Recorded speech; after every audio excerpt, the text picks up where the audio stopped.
আর একটা রেসিপি নিয়ে চলে এসেছি। তা এখানে দেখো আমরা দুটো ডিম নিয়ে নিয়েছি, কুমড়ো নিয়ে নিয়েছি। ডিম কুমড়ো দিয়ে আমরা পকোড়া বানাবো। তা চলো আমরা কুমড়োটা ছাড়িয়ে নিয়েছি, ভেজে নেব।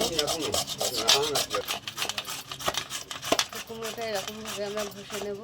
একটু কুমড়োটা এরকম বড় বড়ই থাকবে।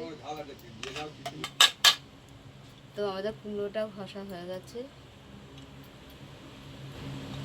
হাফ পেঁয়াজ নিয়ে নিলাম, কাঁচা লঙ্কা দিয়ে দিলাম,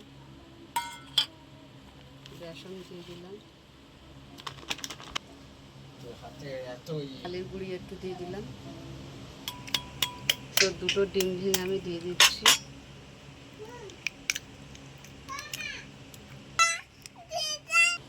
লাল লঙ্কা গুঁড়ো দিয়ে দিলাম, স্বাদ মতো নুন দিয়ে দিলাম। ভালো করে মিশিয়ে নেব।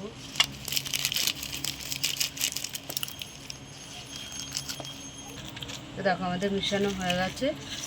এবার আমরা ভাজা শুরু করব। কড়াইটা বসিয়ে দিলাম, কড়াইটা গরম হয়ে গেছে, তেল দিয়ে দিলাম। তো একে একে আমরা কড়াই দিয়ে দিলাম, ভেজে নেব।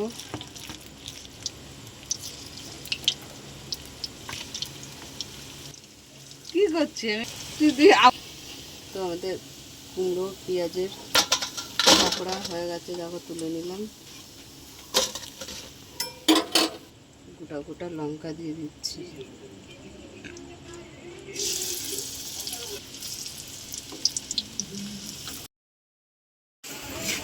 তো দেখো আমাদের কুমড়ো আর পেঁয়াজ কুমড়ো আর ডিমের পকোড়া হয়ে গেছে, সব তুলে নিলাম।